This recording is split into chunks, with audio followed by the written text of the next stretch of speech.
Robert. God first morning po sa ating lahat mga kapatid, and happy Sabbath. God first morning po, Pastor. Good first morning Good po. morning po. Ayan, purihin po natin ating Panginoon sa araw ng Sabbath na ito. Happy Sabbath! Ayan, Happy Sabbath po. Sabbath po sa ating lahat mga kapatid. So, bago po tayo magsimula sa ating program, atin pong anyayahan ang Banal na Espiritu mga kapatid at ang ating Panginoon na tayo samahan sa ating programa ngayong umaga. Tayo po muna ay manalangin. Atin pong iyo konting mga ulo, manalangin po tayo. Mapagmahal at makapangyarihan naming Diyos, aming Ama na nasa langit, kami po ay lumalapit sa iyon.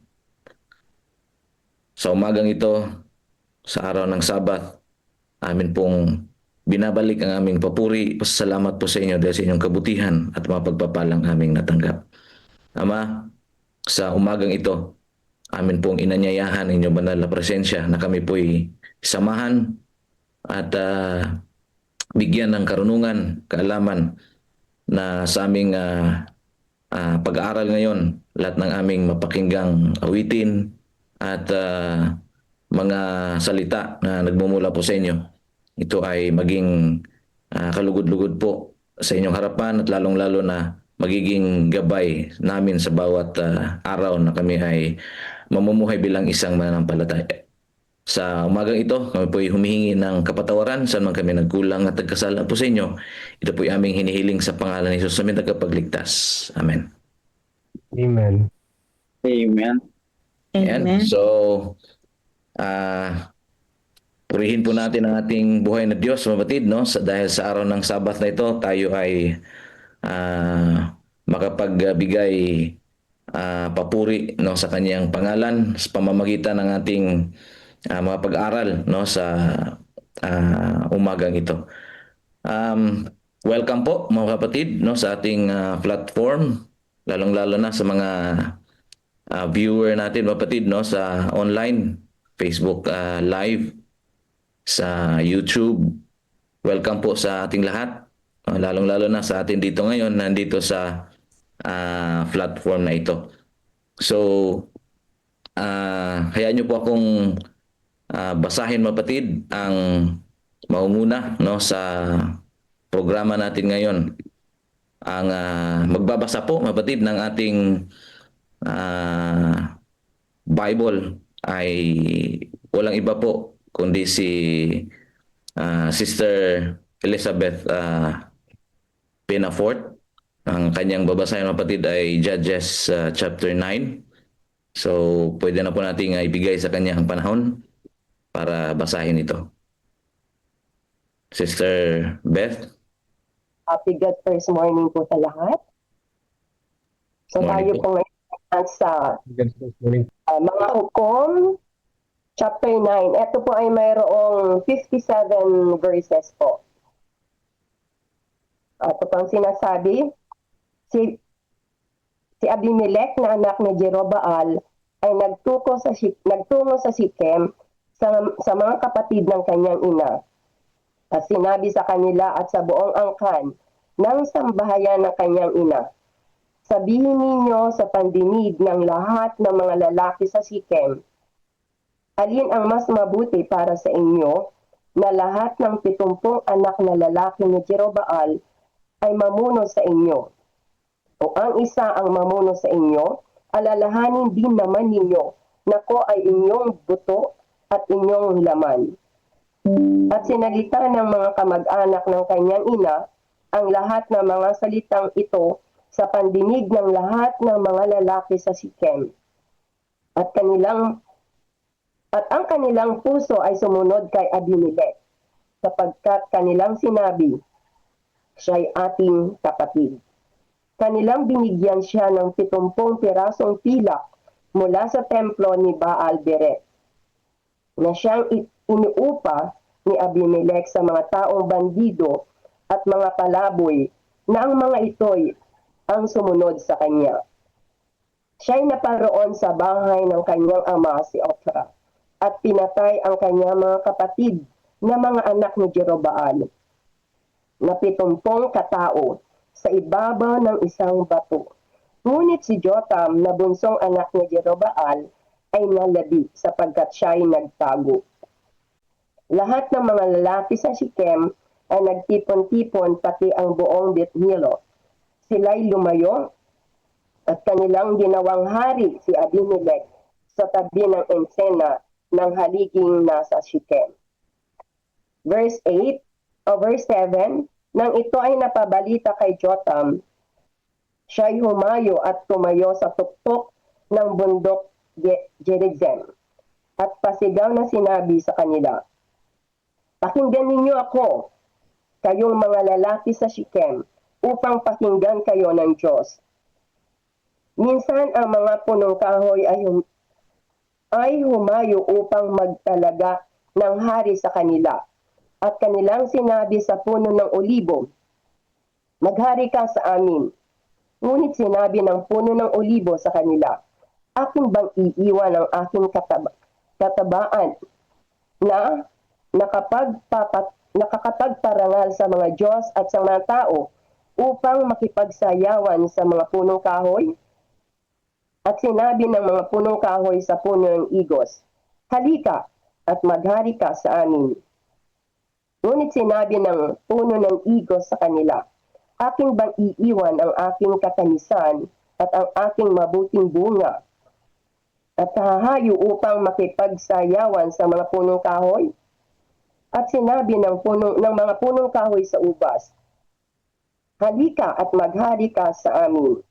Ngunit sinabi ng ubas sa kanila, akin bang iiwan ang aking alak na nagpapasaya sa mga Diyos at sa mga tao at hahayo upang makipagsayawan sa mga punong kahoy?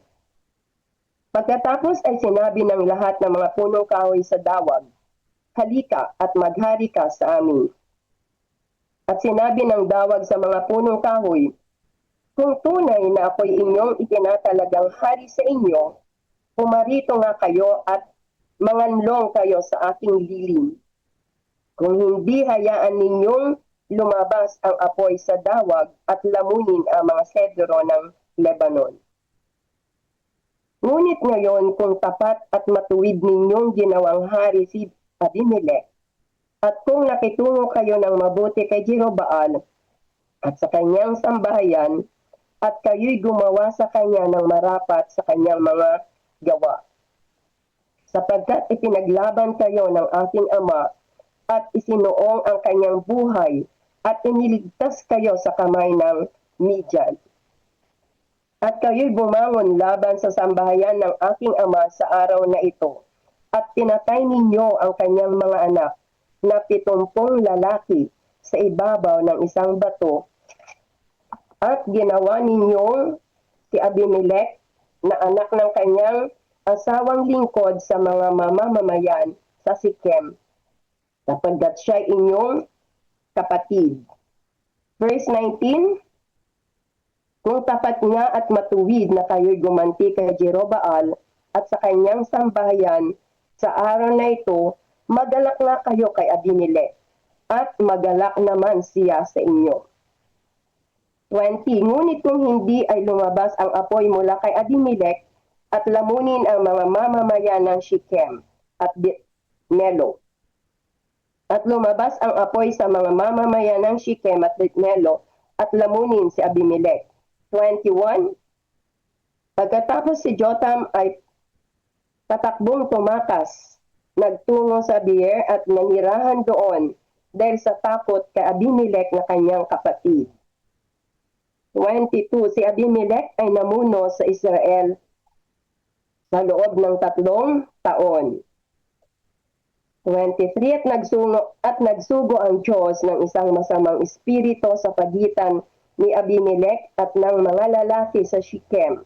At ang mga lalaki sa Shechem ay nagtaksil kay Abimelech. Verse 24, ito ay nangyari upang ang karahasan na ginawa sa 70 anak ni Jerobaal ay maipaghiganti. At ang kanilang dugo ay sinilin kay Abimelech na kanilang kapatid na siyang pumatay sa kanila at sa mga lalaki sa Shechem na nagpalakas ng kanyang mga kamay upang patayin ang kanyang mga kapatid. Verse 25, kaya't tinambangan siya ng mga lalaki sa Shechem sa mga tuktok ng mga bundok. Kanilang pinagnakawan ang lahat ng dumaan sa daang iyon at ibinalita ito kay Abimelech. Verse 25, nang dumating sa Shechem si Gaal na anak ni Ebed na kasama ang kanyang mga kapatid, inilagak ng mga lalaki sa Shechem ang kanilang tiwala sa kanya. Sila'y lumabas sa bukid, namitas sa kanilang mga ubasan, pinisa at nagpista. Pagkatapos ay pumasok sila sa bahay ng kanilang mga Diyos, nagkainan at nag-inuman at nilait si Abimelech. At sinabi ni Gaal na anak ni Ebed, sino ba si Abimelech at sino ba tayo sa Shechem upang ating paglingkuran siya? Hindi ba ang anak ni Jerobaal at si Zibol na kanyang pinuno ay naglingkod sa mga tauhan ni Hamor na ama ni Shechem? Bakit tayo maglilingkod sa kanya? Sana ang bayang ito'y mapa sa ilalim ng aking kamay. Kung magkagayon, aking paaalisin si Abimelech. Sasabihin ko sa kanya, dagdagan mo ang iyong kawal at lumabas ka. Nang marinig ni Zibol na pinuno ng lungsod ang mga salita ni Gaal na anak ni Ebed, ay nagningas ang kanyang galit. At nagpadala siya ng mga sugo kay Abimelech na nagsabi, si Gaal na anak ni Ebed at ang kanyang mga kapatid ay naparoon sa Shechem at kanilang sinulsulan ang lungsod laban sa iyo. Kaya't ngayon, umalis kayo sa gabi, ikaw at ang mga lalaking kasama mo, at mag-abang kayo sa bukid. Kinaumagahan, pagsikat ng araw, ay maaga kang bumangon at lusubin mo ang lungsod.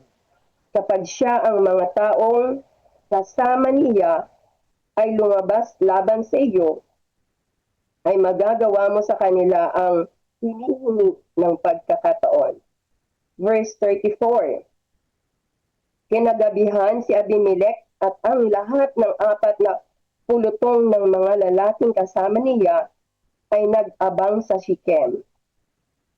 Lumabas si Gaal na anak ni Ebed at tumayo sa pasukan ng pintuang bayan. Si Abimelech at ang mga taong kasama niya ay tumindig sa pananambang. Nang sila ay makita ni Gaal, kanyang sinabi kay Zibol, may mga lalaking bumababa mula sa mga tuktok ng bundok. Sinabi ni Zibol sa kanya, ang iyong nakikita ay mga anino ng mga bundok na parang mga lalaki. Nagsalita uli si Gaal, tingnan mo, may mga lalaking bumababa mula sa kalagitnaan ng lupain at ang isang pulutong ay dumarating mula sa daan ng ensina ng Meunem. Nang magkagayoy sinabi ni Zibol sa kanya, nasaan ngayon ang iyong bibig na iyong sinasabi? Sino ba si Abimelech upang tayo'y maglingkod sa kanya? Hindi ba ito ang mga taong iyong hinamak? Lumabas ka ngayon at lumaban sa kanila. At lumabas si Gaal sa unahan ng mga lalaki ng Shechem at nilabanan si Abimelech. Hinabol siya ni Abimelech at siya ay tumakas sa harap niya at maraming nabuwal na sugatan hanggang sa pasukan ng pintuang bayan. Kaya si Abimelech ay nanirahan sa Aruma at pinalaya si Zibol sa Gaal at ang kanyang mga kapatid, kaya't sila'y makapanirahan sa Shechem. Nang sumunod na araw, ang mga tao ay lumabas sa parang at ibinalita ito kay Abimelech. Kinuha niya ang kanyang mga tauhan at hinati niya sa 3 pangkat at nagbantay sa parang. Siya'y tumingin at kanyang nakita na ang mga tao ay lumalabas sa bayan. Siya ay bumangon laban sa kanila at pinatay sila. Si Abimelech at ang pangkat na kasama niya ay sumugod at tumayo sa pasukan ng pintuan ng lungsod.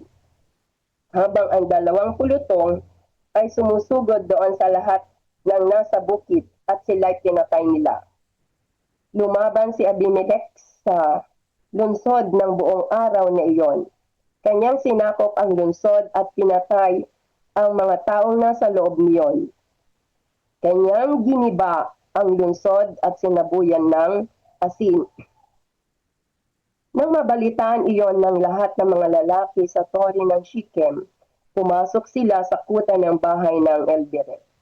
Ibinalita kay Abimelech na ang lahat ng mga tao sa tori ng Shechem ay nagtipon.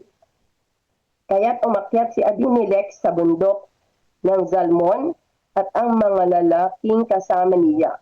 Kumuha si Abimelech ng isang palakol at pumutol ng isang bigkis ng mga kahoy at ipinasan sa kanyang balikat. At sinabi niya sa mga taong kasama niya, "Kung ano ang nakita ninyong ginawa ko, magmadali kayo at gawin ninyo ang aking ginawa."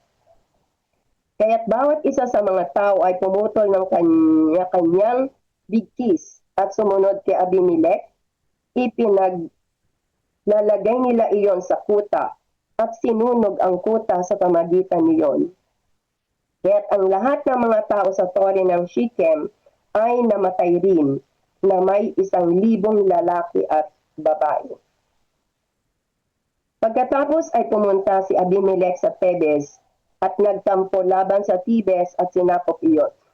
Ngunit may isang matibay na tore sa loob ng lungsod at tumakas ang lahat ng lalaki at babae at ang lahat ng nasa lungsod at pinagsarhan ang kanilang sarili doon. Pagkatapos ay umakyat sila sa bubungan ng tore. Pumunta si Abimelech sa tore at lumaban at lumapit sa pintuan ng tore upang sunugin iyon ng apoy. Ngunit may isang babae na naghagis ng isang pang-ibabaw na bato at bilingan sa ulo ni Abimelech at nabasag ang kanyang bungo. Nang magkagayoy, dali-dali niyang tinawag ang kabataang lalaki na kanyang tagadala ng sandata at sinabi niya sa kanya, "Bunutin mo ang iyong tabak at patayin mo ako. Baka sabihin tungkol sa akin ng mga tao." Isang babae ang pumatay sa kanya at sinaksak siya ng kanyang batang tauhan at siya'y namatay. Nang makita ng Israel na patay na si Abimelech, umuwi ang bawat lalaki sa kanya-kanyang bahay. Gayong pinagbayad ng Diyos si Abimelech sa kasamaang ginawa niya sa kanyang ama, sa pagpatay sa kanyang 70 kapatid. Last verse, 57, "At ang buong kasamaan ng mga lalaki sa Shechem ay itinataw ng Diyos sa kanilang mga ulo at dumating sa kanila ang sumpa ni Jotham na anak ni Jeroboam." Yun po. Maraming salamat po, Ma'am Beth. So, pwede po kayo manalangin para sa ating closing prayer. Sige po, manalangin po tayo. Dakila naming Diyos na makapangyarihan sa lahat. Kami po ay lubos na nagpapasalamat na muli po namin nabasa ang inyong mga salita. Naway tulungan niyo po kami na amin pong magawa ang inyong kalooban at lumakad sa tamang landas. Patuloy na inyong banal na espiritu ang siyang gumawa sa aming mga buhay at patawad sa aming mga kasalanan sa pangalan ni Jesus. Amen. Salamat po. Thank you po, Ma'am Beth. So, tayo po'y manood po, mga kapatid, ng church history video. Maraming salamat po.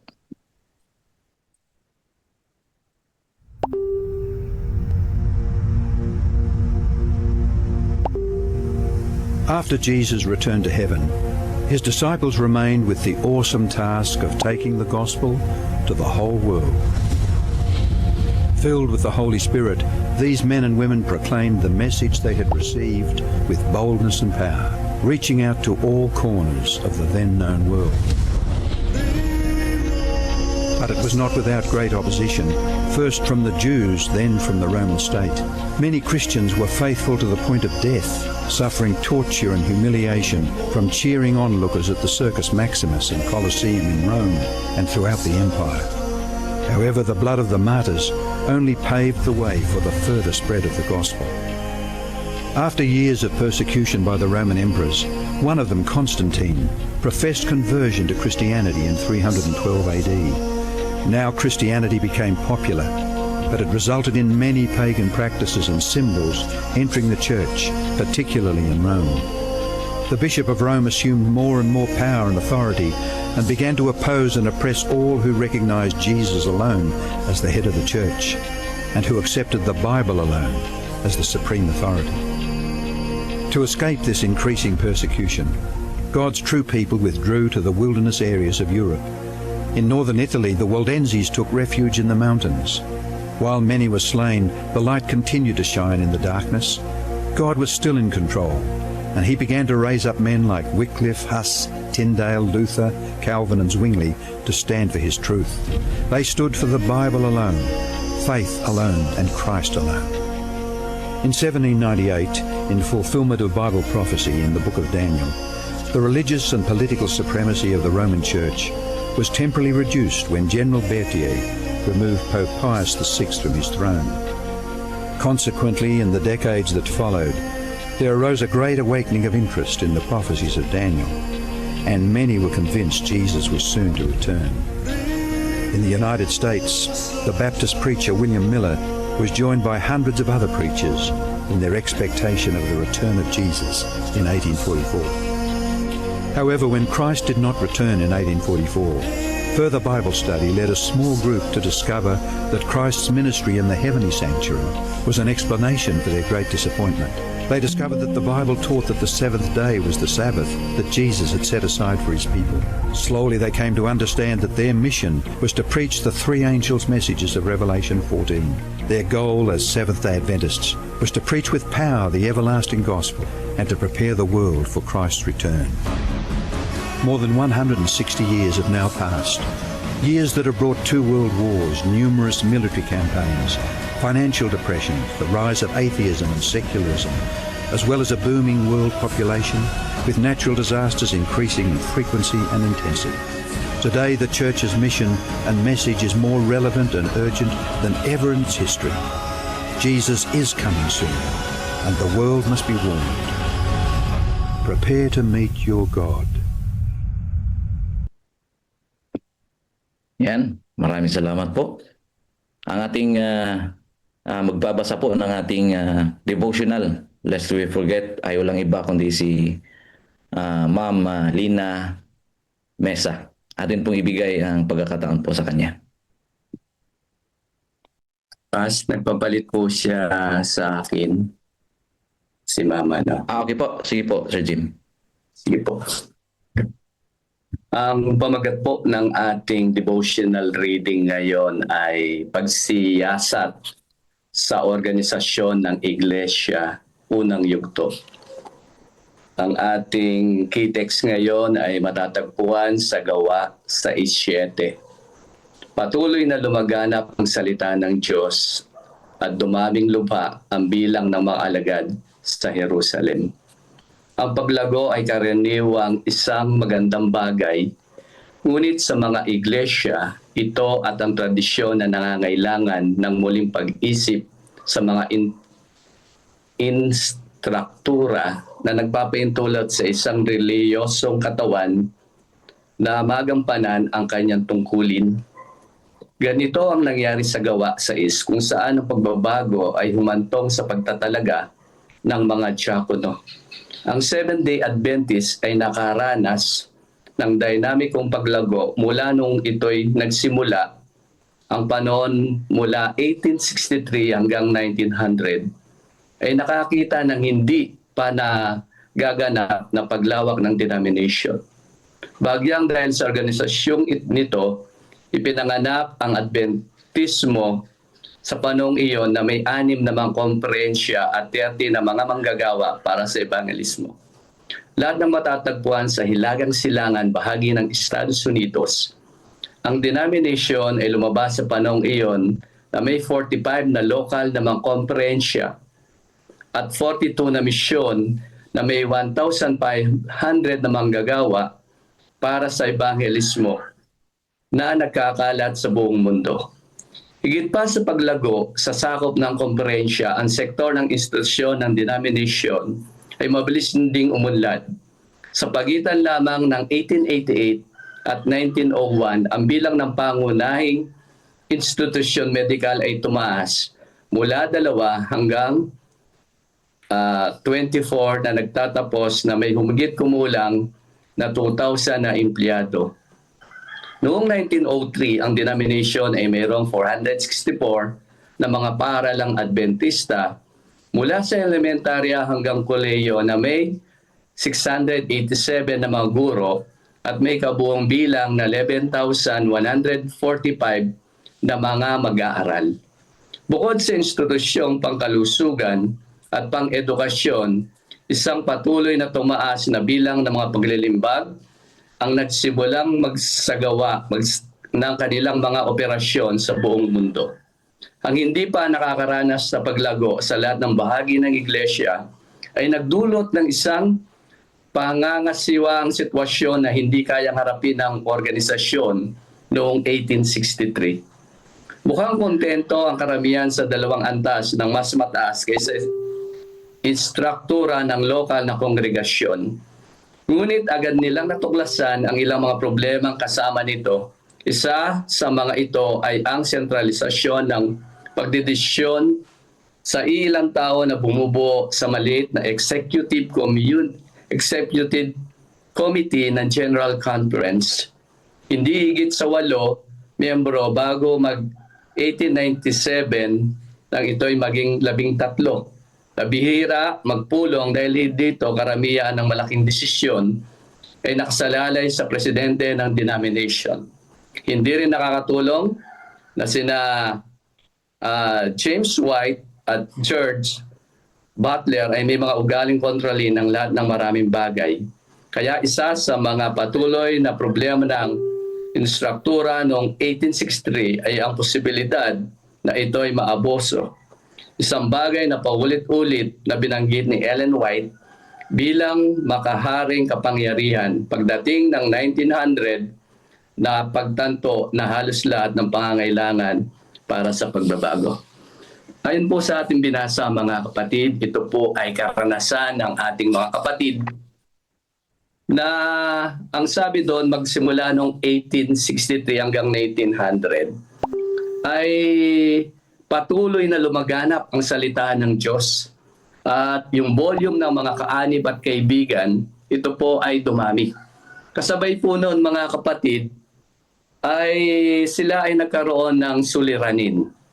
Kailangan nila ng maraming manggagawa. Imagine, ang sabi ron, ang mga guro ay 687 at ang kanilang mga students ay 11,145. So nagkaroon po ng shortage at ang ating mga institusyon ay 2 at naging 24 na. Kaya sabi rito, kailangan po ng maraming manggagawa para magpatuloy ang ating banal na gawain mga kapatid. Kaya nga sabi rito, ang panawagan sa bawat isa sa atin at kailangan din ng mga infrastruktura para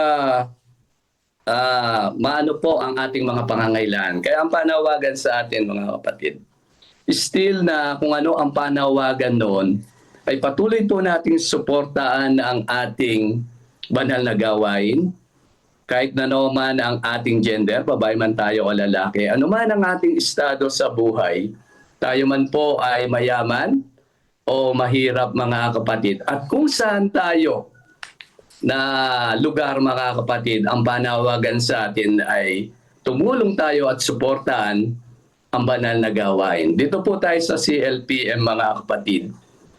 Tayo pa lang ay siguro nagsisimula. Meron tayong mga ano rin po rito, mga project tulad po ng ating headquarters. Katulad ng aking binasa mga kapatid. nagkaroon sila ng mga shortage. Pero sa pamagitan po ng ating pagkakaisa, mga kapatid, at sa tulong ng ating Panginoon, lahat po ito, mga kapatid, ay matutupad ayon sa kalooban ng ating Panginoon. Kaya muli po, happy Sabbath po and happy God First Morning. Yan, maraming salamat po, Sir Jim. Pwede po kayo manalangin, Sir Jim, para sa closing prayer ng ating devotional. Sige po. Dakilang Diyos na mapagpala at mahabagin po kayo sa lahat. Katulad po ng panawagan sa amin, Panginoon, na patuloy po kaming sumuporta para sa inyong banal na gawain. Ang pagpapala ng langit, ang siyang igawad sa bawat isa sa amin, ito po ang samat dalangin sa pangalan ni Jesus. Amen. Amen. Thank you po, Sir Jim. Sa umaga pong ito, mapatid, dahil ang ating oras ay lumampas po tayo sa oras, no? Ay atin pong ibibigay ang pagkakataon sa ating speaker ngayon. Ating speaker ay walang iba kundi si Pastor Dan Harapa. Ang kanyang topic po, mapatid, ay The Path to Discovery. Pero bago po tayo makinig, no, sa kanyang mensahe, tayo po muna ay manadili ang manalangin. Tayo po ay manalangin. Let's pray. Makapangyarihang Diyos, sa umagang ito, habang po kami ay makikinig ng mga mensaheng nagmumula po sa inyo, amin pong inanyayahan inyong banal na presensya na kami po ay bigyan ng dagdag kaalaman upang amin itong maintindihan. Pagpalain niyo po ang aming tagapagsalita, Pastor Dan Harapa, sa pangalan ni Jesus, aming tagapagligtas. Amen. Bigay po natin pagkakataon kay Pastor Dan. Pastor Dan, God First Morning.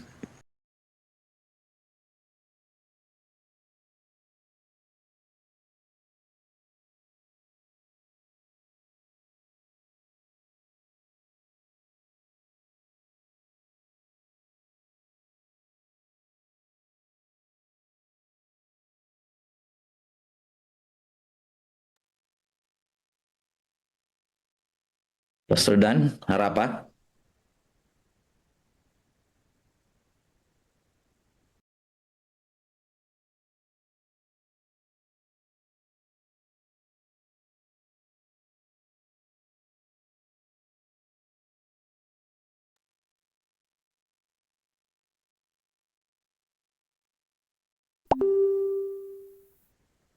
Dito po ba si Pastor Dan?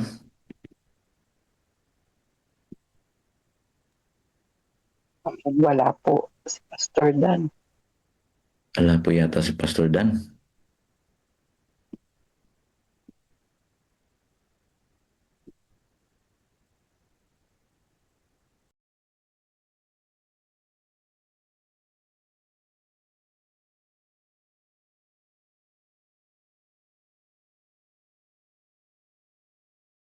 Si Brother Melvin, Pastor, baka pwede mong hilingan kung sakali. Opo. Natawagan ko si Pastor Dan. Brother Melvin, meron po kayong ano dyan?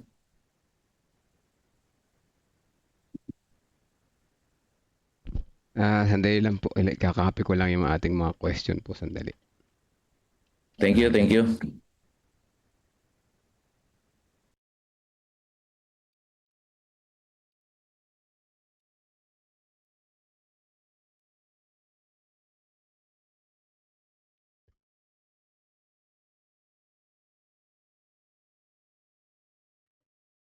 Okay, mga kapatid. Ating day 25 tayo ngayon. Ano po? Yan, day 25. At wala akong nakaprepare na PowerPoint. 25. Pero okay lang. Narinig niyo po ako, mga kapatid? Malakas po ba? Pwede pong pag-pray Tama po. po muna natin sa Brother Melvin. Opo. Sige po. Tayo po muna ay manalangin para kay Brother Melvin. Let's pray. Diyos na aming manlalalang sa umagang ito, sa araw ng Sabat, amin pong dinadala po sa inyo ang aming tagapagsalita, si Brother Melvin, Bilasano, amin pong tinatawagan ng inyong banal na presensya na inyo pong gabayan siya upang ito'y ma-deliver ng maayos at magiging kayaya po sa inyong harapan. Sa pangalan ng Diyos namin tagapagligtas. Amen. Amen. Salamat po sa prayer, Pastor PJ. Welcome. At sandali lamang. Ayan. So, ang ating lesson ay patungkol sa the path to discovery, mga kapatid. Ano po? So, sa ating pagbabasa nito, medyo nagulat din ako. Nagulat din ako. Dati-dati lagi akong nagpiprepare, mga kapatid, taga-salo. Pero ngayon ay hindi ako masyadong nakapag-prepare. Pero sa tulong ng Holy Spirit, maunawaan natin ang sinasabi sa lesson, mga kapatid. So Amen. mga kapatid, alam natin lahat na ang paglakad natin bilang isang Kristiyano, may mga panahon talaga na parang ang hirap maging tapat, maging matapat. Parang roller coaster ang buhay natin. Parang kahapon yung buhay ni sino nga yung bida natin sa kahapon sa Bible reading. Yung pinatay kanina yung sa the 300. Si Gideon. Ayan, parang buhay natin parang roller coaster. Minsan nasa taas, minsan nasa baba. Minsan nagtitiwala, minsan nagtatapat. Ay minsan naman ay parang nanghihina. Ganyan ang buhay nating mga Kristiyano. Alam ko na-encounter nyo rin yan paminsan-minsan. So minsan ay mataas ang pananampalataya, minsan ay konti lang o bagsak. Nagdarasal naman tayo, nagbabasa ng Bible, nagsisikap na maging mabait. Pero bakit ganon, Pero bakit ganon?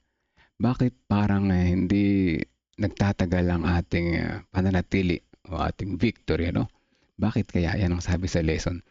Hindi ka nag-iisa, mga kapatid. Hindi ikaw lamang yung nakaranas niyan, Marami nakakaranas ng ganyan, Kahit matagal na tayong Kristiyano, dumadaan tayo sa parehong landas na ito. Nakakaranas tayo paminsan-minsan ito. At yan ang ating pag-uusapan sa lesson na ito, mga kapatid. Ang kahalagahan ng pananatili kay Kristo at pananatili niya rin sa atin, mga kapatid. Sa unang puntos na nakita ko dito na sa ating lesson ay ang karaniwang landas ng Kristiyanong naglalakad, ngunit pagod. Sabi sa lesson, mga kapatid, tinanggap natin si Jesus bilang tagapagligtas. Yes, tinanggap natin bilang tagapagligtas, Dahil sa pamamagitan ng bautismo, tinanggap natin siya bilang tagapagligtas. Pero ang buhay Kristiyano kaya tinanggap din natin, mga kapatid. Maaaring tinanggap natin, pero hindi consistent. Di ba? Maaaring may mga dahilan tayo kung bakit hindi nagiging consistent. Ano ba yung buhay Kristiyano, mga kapatid? Ang buhay Kristiyano dapat ay namumuhay ng nilalarawan si Kristo. Ayan, dapat laging kasama natin si Jesus. Pero bakit minsan ay lagi tayong natatalo sa mga pagdesisyon? Lagi nananalo yung kabilang panig, So, prayer life, meron din naman tayo. Nananalangin tayo, di ba? Nagpa-Bible study. Yes, minsan nagpa-Bible study tayo, At nag-aaral tayo ng Bible, nagbabasa ng Bible. Pero bakit parang bakit hindi tayo nagiging matibay? Parang gano'n, Mga kapatid, siguro ramdam mo rin yan dati o ngayon mismo na naramdaman natin. Maaari meron nakakaramdam nito ngayon. Yung bang pinagdaraanan ng buhay na may pagsubok na mabigat sa buhay, Tulad ng mga isang nag-chat sa akin ng isang araw, nanghihingi ng prayers para sa kanyang kapatid. Alam kong pinagdaraanan niya mabigat. May mga ganong mga pagsubok na pagdadaanan sa buhay.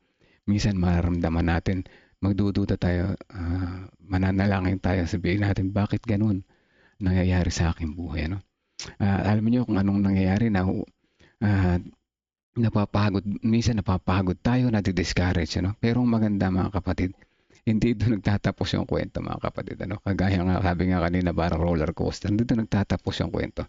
Darating ang araw ay gaya ng nangyayari sa napakaraming tapat na Kristiyano sa Bible, At sa kasaysayan, na bigla silang napapahinto at sinasabi nila, ito pala yun.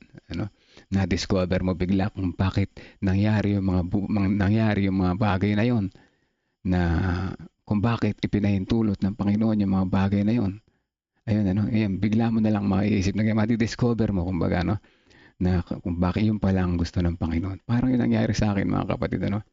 Noong una hindi ko alam bakit nangyari sa akin 'to. Madasali naman ako mga kapatid. Pero ngayon nalaman ko na gano'n pala yun. Mas mabuti pala palagi ang plano ng Diyos para sa ating lahat ano. So ang hiwaga ng buhay Kristiyano hindi ako para kay Kristo, kundi si Kristo para sa akin. Ano ibig sabihin nito mga kapatid? Hindi ito tungkol sa ating sariling lakas. Hindi ito tungkol sa disiplina lamang. Hindi ito tungkol sa pilit na kabutihan, kundi Christ in you, the hope of glory. Sabi sa Colossians 1 verse 27. Sa mga kapatid, ang turning point dito ay kapag natuklasan ng isang mananampalataya na ang tunay na lakas ay si Kristo na nananahan sa ating buhay mga kapatid, ay magbabago ang ating buong buhay. Ano? Tanong mga kapatid, nagbabago na ba yung ating buong buhay? Nagbabago na ba yung ating buhay mga kapatid? O ganun pa rin? Kagaya pa rin sa dati. Ayoko nang isa-isahin yung mga pangit na dati nating naging buhay. Pero tanungin natin yung ating mga sarili. Nagbabago na ba yung ating buhay mga kapatid? Kapag yes ang ating sagot, malamang si Kristo na ang nananahan sa atin. Ano po? So ngayon, araw ng Sabat, gulatin natin ang ating sarili. Bakit nandito na ako sa church? Alapang alas 8. Yan, ganun. Pag nagawa natin yan, may number 1 na pagbabago na tayo mga kapatid. So ayan, ang bunga na, pangatlo, ang bunga ng pananatili kay Kristo. May bunga pag nanatili tayo kay Kristo mga kapatid. Sigurado may bunga. Ano nangyayari kapag Christ lives in me, namumuhay si Kristo sa atin? Number 1, nagiging consistent ang ating victory. Palaging victory, consistent ang ating victory. Yung bang kahit pangit na yung nangyayari sa iyong buhay, hinahanap mo pa rin yung maganda. Victory pa rin yung tinitingnan, sabihin mo, kaya nangyari to, alam ko may plano ang Panginoon para sa akin. Ganun, laging victory mga kapatid. At yung dating paulit-ulit mong kasalanan ay hindi na siya yung master mo, kundi yung paulit-ulit mo na siyang naaalala na hindi mo dapat siya gawin.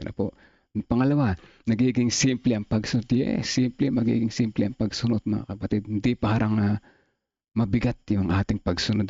Maluwag at masaya yung ating pagsunod. Lalo na yung pagiging tapat na katiwala mga kapatid.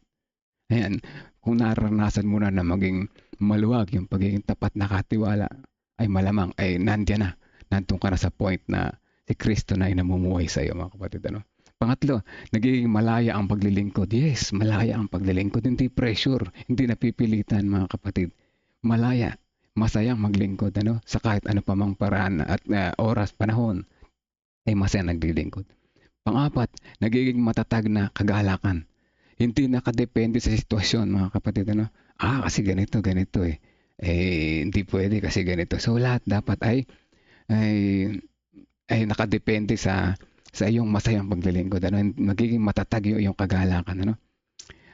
Sabi dito, hindi dahil sa atin, kundi that no flesh should glory in His presence. Madaling salita, si Jesus ang bida mga kapatid, hindi tayo. Dahil wala naman tayong magagawa kung wala si Jesus sa ating buhay.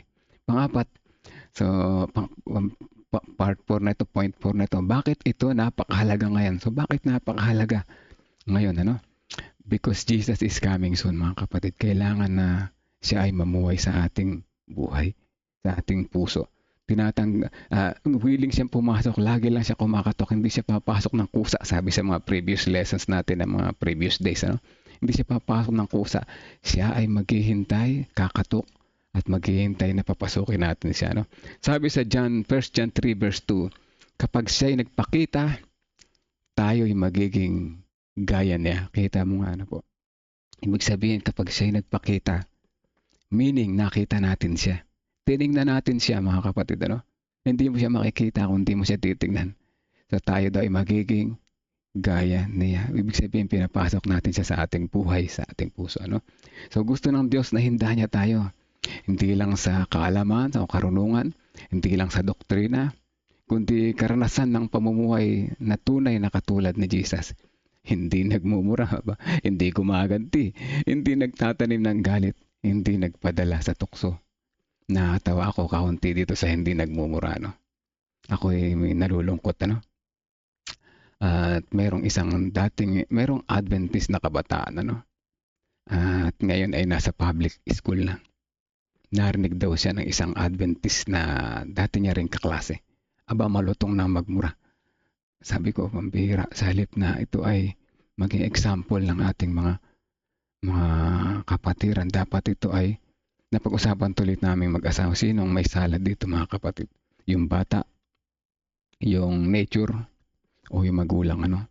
So, sa madaling salita, mga kapatid ko, maraming malakas ang impluwensya ng nature, ano? Malakas ang impluwensya ng nature, lalo na pagka hindi nagpatuloy sa Adventist school.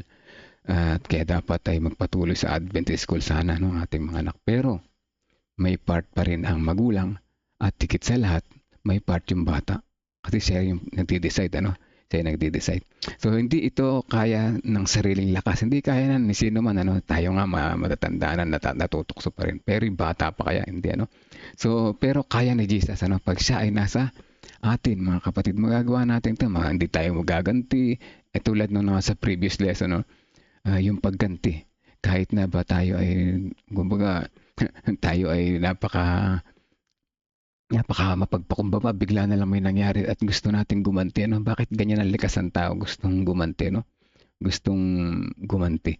Anyway, dapat yan ay mawala sa ating buhay, no? Ikalima, at halos patapos na ito. Paano ito nagsisimula? Yan, paano magsisimula yung mga ganito, yung maging katulad ni Jesus, ano? So, hindi komplikado, hindi ito mystical, hindi ito kailangan paghirapan ng sobra. Okay, tama, hindi naman pala mahirap, mga kapatid, ano? Paano magsimula? Ang simpleng simula, mga kapatid ko, ay simpleng pagsuko. Ulitin ko, mga kapatid, ang simpleng simula ay simpleng pagsuko. Araw-araw na panalangin na, Panginoon, hindi ko kaya. Kaya ako'y nananahan sa iyo. Mabuhay ka po sa akin ngayon. Lagi natin ipanalangin yun, sapagkat di naman natin talaga kaya. At hayaan natin si Jesus ang mag-isip para sa atin, magbigay ng lakas para sa atin, pumigil sa tukso dahil tayo ay natutokso, ang magtulak sa paggawa ng kabutihan. Hayaan natin si Jesus na ganyan, ano? At hindi tayo ang gumagawa. Tayo ang inuupahan ni Jesus na katawan niya dito sa lupa. Kumbaga kung ito yung ating katawan, si Jesus yung nandyan sa loob, ano? Kumbaga siya nakarenta, nagre-renta ng bahay, ano?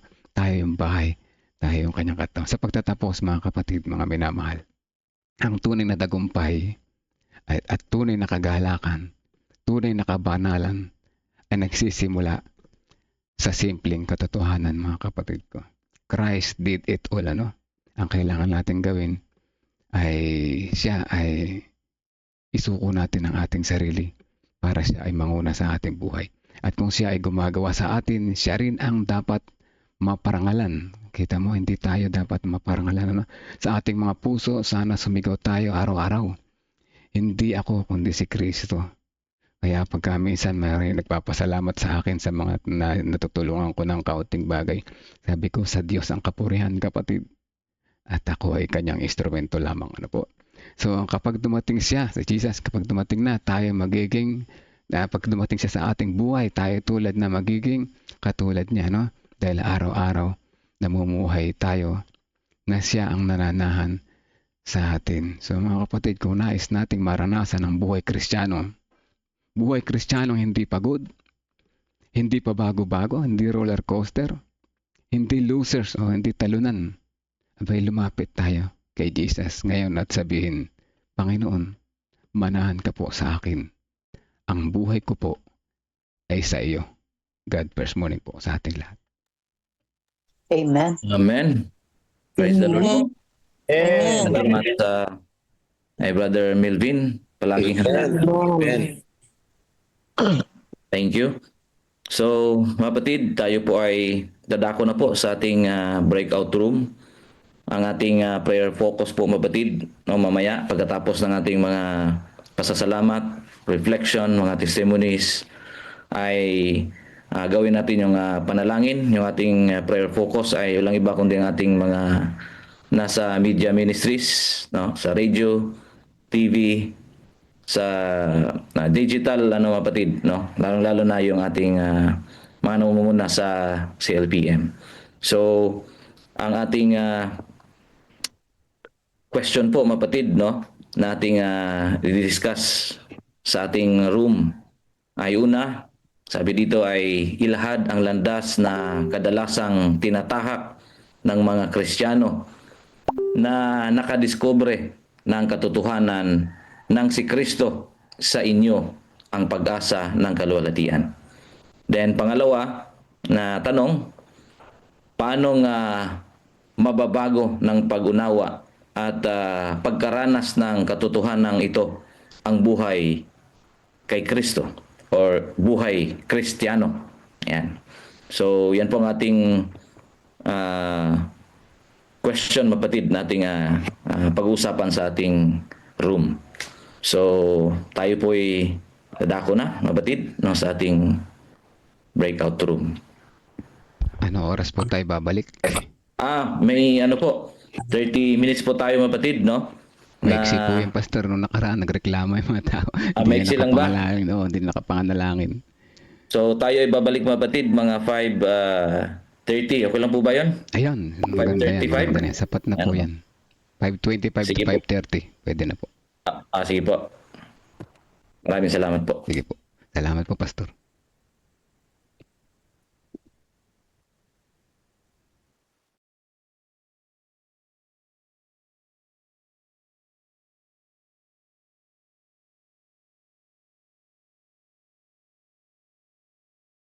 Ayan.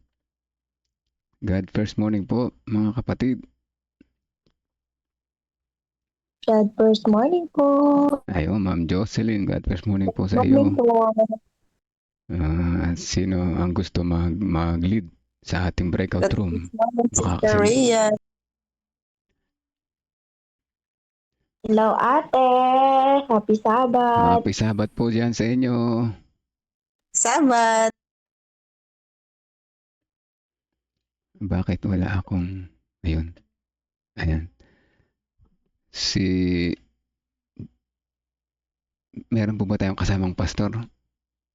Kasi hindi ko kilala yung ating mga pastor by name. Di ba? Anyway, batiin ko ang lahat mga kapatid. God first morning po sa inyo. Sila Ma'am Marisa Punsal, God first morning po sa iyo. Si Ma'am Jocelyn Cahobe Eder. Si Sir Teddy Francisco. Si Brother Jefferson or baka pastor, hindi ko alam ano. Necesito at dyan sa Discipleship Ministry. Magandang umaga po sa inyo lahat dyan. Si Sister Elena Pablo, si Ana Nerisa, Sister Dang de la Cruz, si Ate Mitch, mga ating mga regulars dito sa Facebook. Mga kapatid, nasa Facebook tayo kaya nakikita tayo doon. Sister Marilu Reyes, si Brother Tristan Lee at marami pa. Hindi ko na kayo isa-isa. Magandang umaga po sa inyo lahat. At ngayon ating pag-uusapan ng ating mga katanungan po, pero bago lahat, maaari bang tayo muna ay manalangin? Let us pray. Mapagmahal naming Diyos, amang banal na nasa langit, salamat po sa pagkakataon na ito na nandito kami para mag-reflect sa breakout room. Patuloy niyo pong ipaunawa sa amin ang aming mga pag-aaral, mga katanungan na ito, na makita namin ng pinakabuod, lalo higit sa lesson namin pinag-aralan. In Jesus' name we pray. Amen. Ang unang tanong mga kapatid ko ay, ilahad ang landas ng kadalasang, o sabihin natin, magsabi tayo ng mga kadalasang tinatahak ng mga Kristiyano na nakadiskubre ng katotohanan na si Kristo sa iyo ang pag-asa ng kaluwalhatian, mga kapatid. At ano bang magandang tanong dito? Ilahad ng landas na kadalasang tinatahak ng mga Kristiyano na nadiskubre ng katotohanan ng si Kristo sa inyo ang pag-asa ng kaluwalhatian. Tapos number 2, paano mababago ang pag-unawa at pagkaranas ng katotohanan ito ng buhay Kristiyano? Nandiyan po sa chat box yung tanong para mas maunawaan niyo po. Sige po, at sino ang mauna? Kung di po kayo magtataas ng kamay, ako po ay magro-roll ko lang na po. Sandali lang po .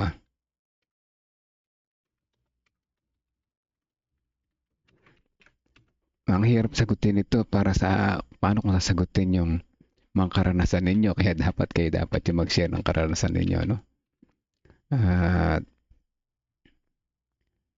marami tayong mga karanasan, ano? Marami tayong mga karanasan na na-discover natin, ano? Magbibigay ako ng example kung halimbawa, tinanggap natin si Jesus bilang personal at tagapagligtas. Isa yan, ano? Isa yan. Pero sabi ko nga doon sa lesson, hindi nagiging tuloy-tuloy, ano? So, bakit kaya? May nakaranas na ba sa inyo na bakit ganun? Akala ko pagka tinanggap ko si Jesus bilang personal at tagapagligtas ay magiging maayos ang aking buhay. Bakit baligtad, ano? Yung mga ganun ba? Meron ba kayong naranasan na ganun? Meron pa. Bakit ganun? Nag-COP naman ako. Bakit parang lalo akong naghihirap? Ayan, yung mga ganyan, ano, parang pagtatapat yan, katapatan yan. Meron ba sa inyo nakaranas na ganun? Mga kapatid, yan ang pag-uusapan natin. Mga na-experience nyo, no? Kung bakit napunta kayo sa itaas nung nakarinig kayo ng magandang message sa crusades, talagang yung panawagan ng pastor, tinanggap natin. Alam natin na si Jesus ay nangunguna sa atin. Tapos bigla makakaranas kayo na parang kayo na-discourage. Yan, ano? Yan yung ganyan yung ating yung ganyan ibig sabihin natin. Tanong, meron ba sa inyo naka-experience ng ganyan na pwede yan namang i-share ng mga kapatid? I-share nyo po. Meron pa tayong 25 minutes. Hello po, teka muna. Ano nga muna tayo? May kasama ba ako? Salita nga po kayo. Nandito po kami. Ayan, si Ma'am Jocelyn nandito. Sino pa? Si Ma'am Almira. Ayan. Sino yung ayan, sige po, may nagtaas ng kamay si Sir Jefferson Necesito, si brother o pastor, hindi ko po alam, ano po. Sige po. Go ahead po. Hindi po. Asawa po niya ito. Ay, asawa pala niya. Sige, kaya pala po, tinig babae. Sige po, go ahead po. Masaya po kami makinig. Actually, brother, is totoo yan. Ako recently nararanasan ko yun. Especially when dati nag-decide ako na sa COP, nag-decide ako dati na magdagdag nung nalaman ko yung ano. Talaga pong parang mayroong pagsubok ba? Na yung mga pagsubok na yun, parang tinitempt ka na sabihin, nagsi-COP ka na or nagdagdag ka na ng ganitong ano mo, bakit ganyan pa yung karanasan mo? Tapos minsan, ang nakikita ko pa, kasi minsan nakasilip ako, hindi naman ko sinasadya kasi kasama ako sa assistant treasurer. Nakikita ko etong mga ito, siyempre kilala mo at nako-compare mo din. Sabi ko, parang mas maayos yung buhay nila kaysa sa akin, something like that. Pero at the end of the road, na-realize ko na hindi dapat na kung saan ang mga bagay na ito ay subukan lang talaga. Tinutukso ka ng kaaway, mas malapit yung kaaway sa'yo para sabihin niya na yung promise ng Panginoon ay hindi totoo. Then, di ba pa, dito sa God First Morning natin, that was last time. Nung nagdagdag din ako, talagang medyo, pag sinabing kurot, sobrang kurot talaga yung nangyari.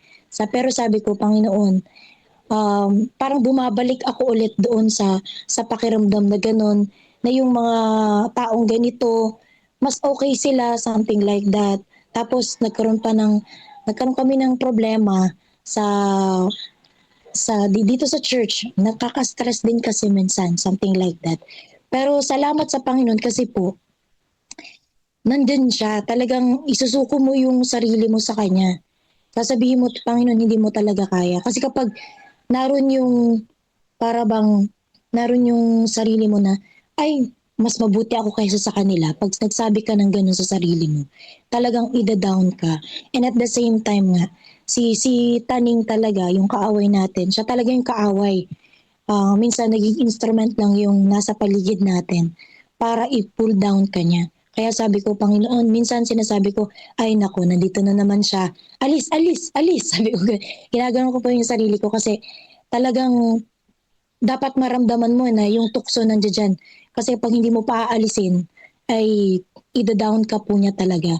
Kaya tama po ito. Itong karanasan natin, parang roller coaster.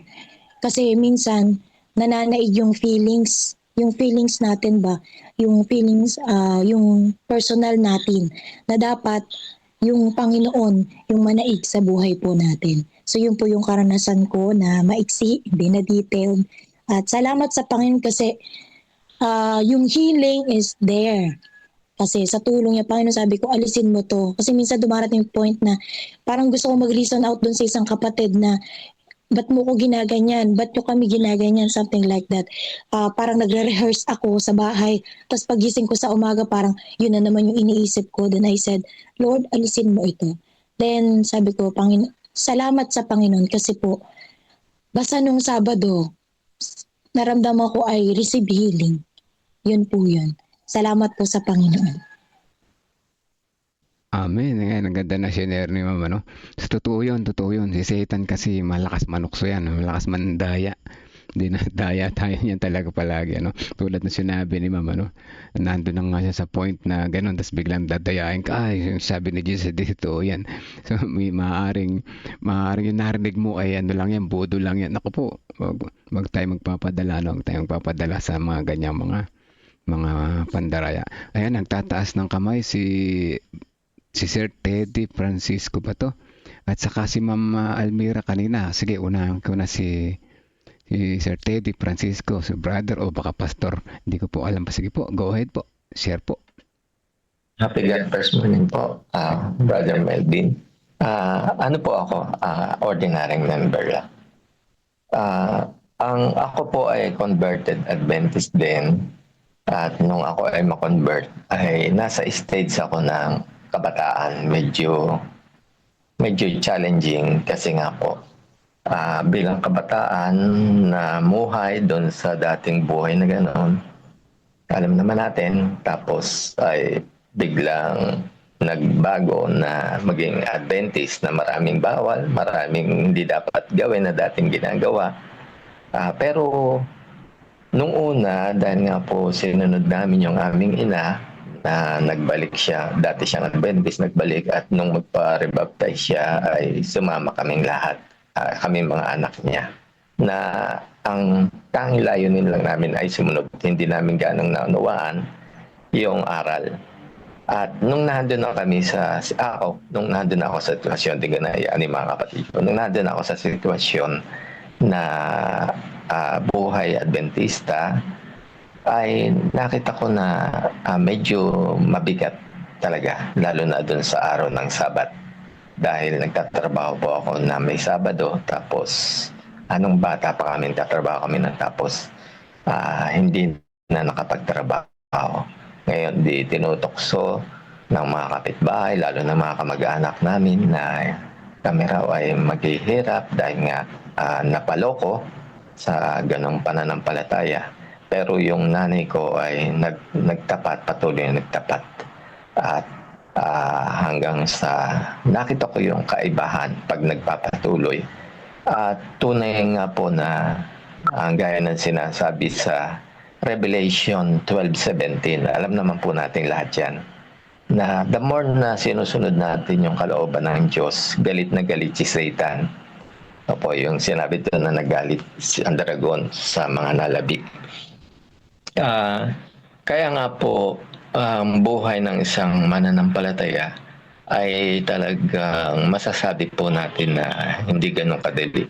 Pero the more na nagbabasa tayo ng Biblia, nakakarinig tayo ng mga magagandang sermon, at yung mga bagay na masasabi ko po na binibigay ng Panginoon sa bawat sa atin, sa tao, sa kanyang salita, ay kailangan natin sa bawat sitwasyon ng ating buhay.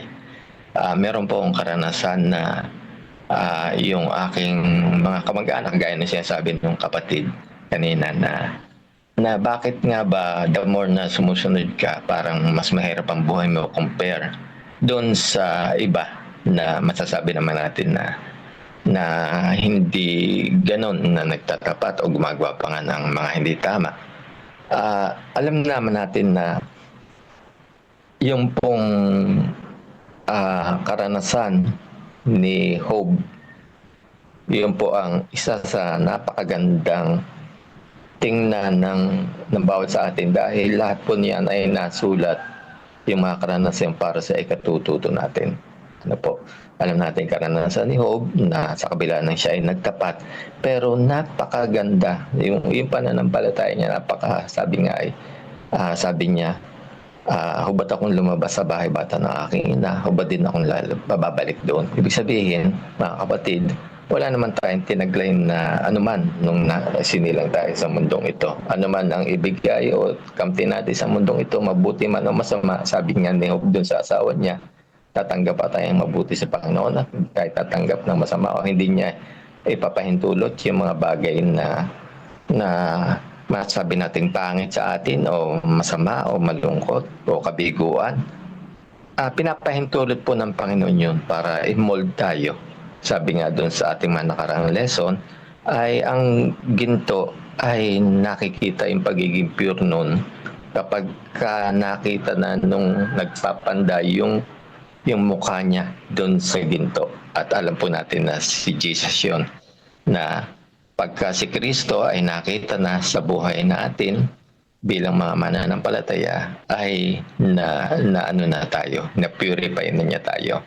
At ang isa pa pong nais kong i-share, mga kapatid, ang sabi po doon sa, hindi ko lang po matanda kung ano aklat yung, by constant beholding to Jesus, we are changed. Kaya sa bawat oras, sa bawat araw po ng ating paglalakbay Kristiyano, pag lagi po tayong nakatuon kay Kristo, gaya ng sinabi ni Job, maging mabuti man, maging masama man, maging tagumpay man o kabiguan ang ating maging karanasan, pag nakatingin pa tayo kay Jesus, ay ituturing natin yun na hindi kabiguan, kundi challenge sa bawat isa sa atin. Ano po, mga kapatid? Kaya po, habang tayo ay naghihintay sa kanyang nalalapit na pagdating, ay patuloy po nating alalahanin yung kanyang mga ginawa sa atin, yung ating mga nababasa, i-apply po natin at makikita natin yung buti, yung ganda noon sa ating buhay. Isa na lang po, yung sabi nga po pa rin doon sa sulat ni Miss White, kapag ating inaalala lahat ng mga ginawa ni Jesus sa nakaraan, sa hinaharap magiging matibay tayo. At kapag naman nakalimutan natin, gaya ng karanasan ng mga Israelita, kapag nakalimutan natin yung mga mabuting ginawa ni Jesus sa atin, ang atin pong magiging karanasan ay puro reklamo, puro daing, at posibleng sumuko po tayo. Kaya po, ang isa sa bagay na dapat po nating sa akin at na lagi nating isaisip, ay alalahanin natin yung mga mabuting ginawa ni Jesus sa atin sa hinaharap. Yung tatlong magkakaibigan sa alam natin yon sa Babylonia, naging matatag yung kanilang pananampalataya. Iligtas man sila o hindi ng Diyos, hindi pa rin sila susunod sa kaaway. Lamang po. Amen. Praise the Lord. Ano po? Ang ganda po ng sinare niyo po. No? Alam niyo, nakaka-relate ako sa inyo. Parehas tayo ng sitwasyon pala. At si mama din ay backslider, ano? At kami ay mga bata na binyagan kami, mga elementary kami magkakapatid, ano? So, ganyan, naranasan din naman yan, nasabihan ng mga kamag-anak, ay naku, sarap ka ng ganitong pagkain, bakit tayo nyo? Punta-punta kasi dyan, daming bawal. Sa totoo lang, sabi namin, hindi naman bawal sa amin yan, hindi naman kami gumagawa ng ganyan, hindi naman kami kumakain yan. Sa inyo, bawal yan, dahil yan ay ipinagbabawal sa gumagawa nito, hindi sa hindi gumagawa. So anyway, ano po, yun nga, ang sikreto talaga mga kapatid, manatili tayo kay Jesus at siya ay mananatili sa atin, ano. Yan ang pinakapunto ng lesson. Kaya nga sabi ni Brother Teddy, ano, sa panahon na tayo ay parang nadadown, nadidiscourage, isipin natin yung mga mabuting ginawa niya sa ating buhay, sa mga buhay ng mga unang mga tao doon sa Bible. At higit sa lahat sa buhay natin, ano, isipin natin yan ang isipin natin para yung ating pagiging discourage or pagiging down ay hindi magtuloy-tuloy at magpatuloy pa rin tayo sa pagtitiwala sa Kanya, sapagkat ang buhay ay tunay ang nagtatapat hanggang sa wakas, ay siya yung nagtatagumpay talaga, no? At isa pa, yung pagka talaga ikaw ay down na down, palagi ko sineshare ito, no? Basahin natin yung mga mapapalad sa Matthew verse 5, 3-12. Isa po yan na napakamabisa na pampakomfort sa atin, ano? Si Ma'am Almira kanina nagtataas ng kamay. Bibigyan po natin pagkakataon si Ma'am Almira. Sige po, go ahead po. Yes po. Tapos, ano po. Totoo po yan. Hindi, kahit ako po, born again po ako, pero hindi po tayo ligtas doon sa mga minsan tayo magtatanggap noon, sa mga experience natin.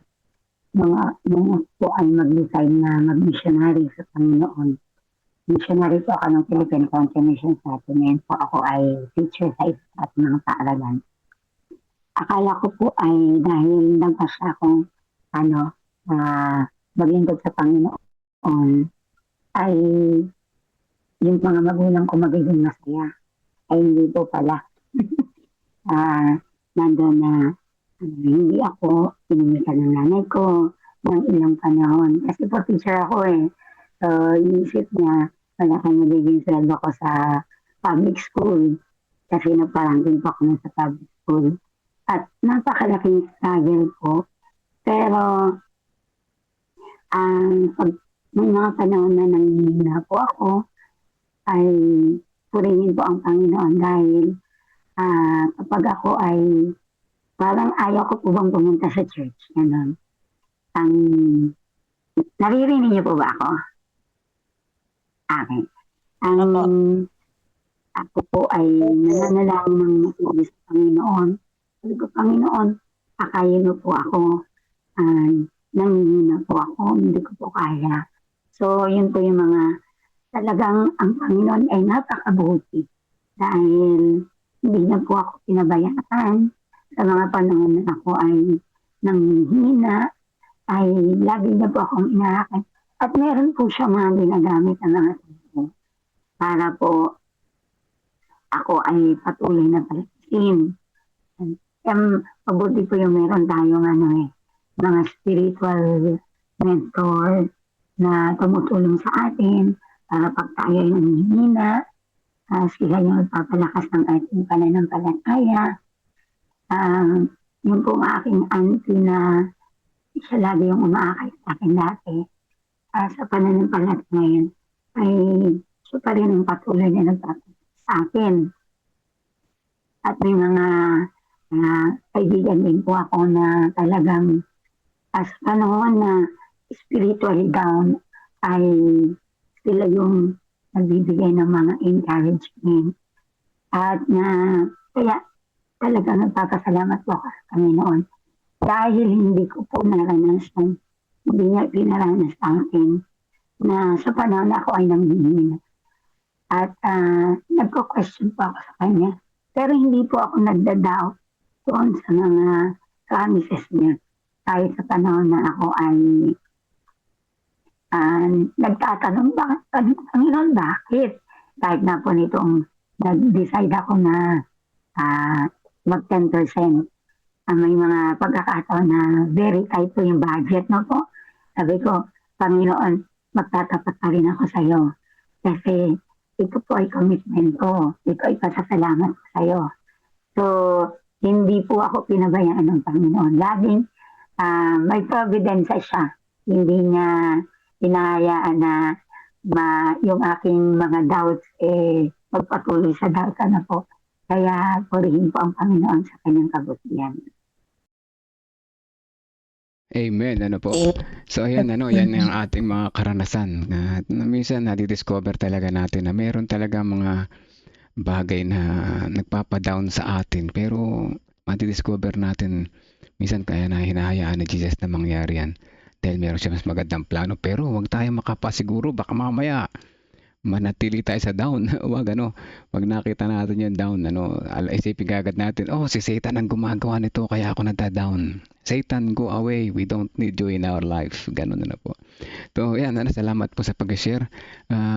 Isa na lang, meron akong gustong tanungin sa mga pastor. Dalawa yung pastor natin dito, Pastor Sirin at si Pastor Jupet.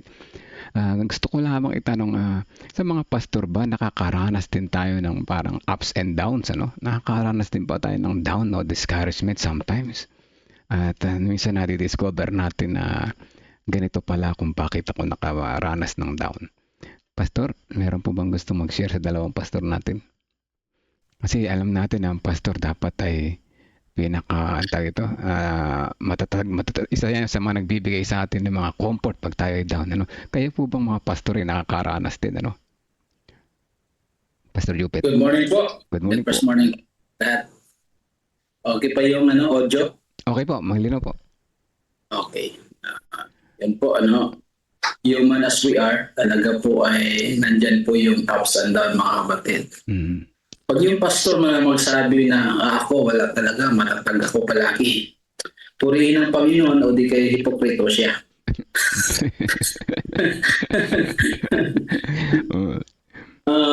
Yes, mga kapatid, nandun talaga yaupong bagay na yun. Hindi po natin may iwasan yung ganon dahil dito tayo sa gawain, and then pagkatapos ay nandyan ang Diablo upang tayo po subukin. So, nakakaranas po talaga.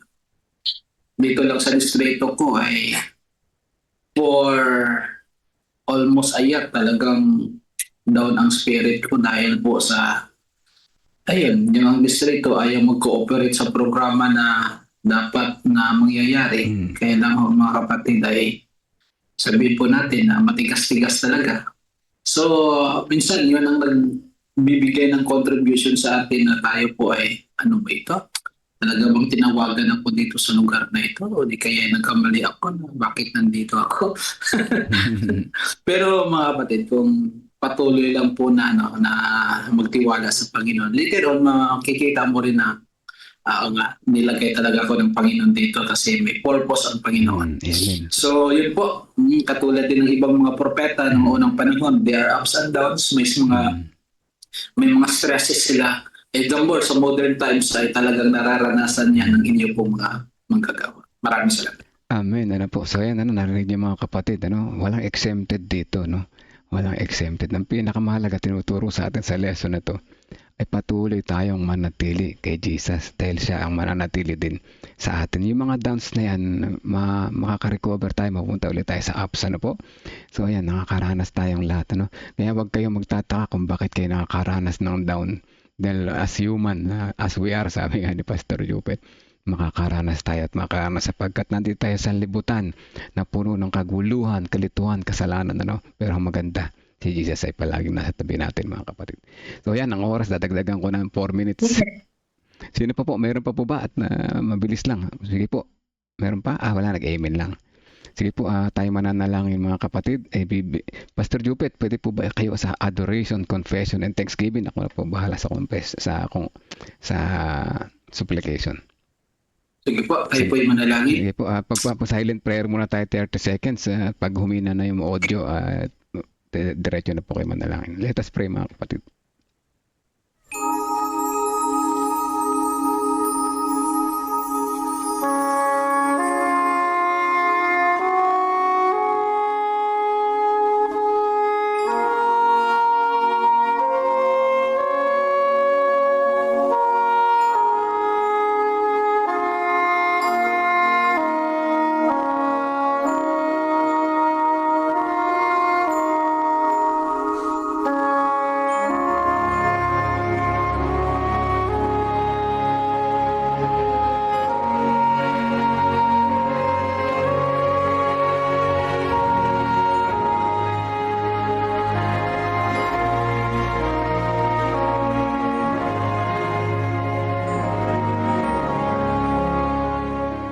Sa aming pong pagpapatuloy, Panginoong Diyos, sa umagang ito, lubos kaming nagpapasalamat sa iyo pong kabutihan na iyo pong ipinagkaloob sa amin.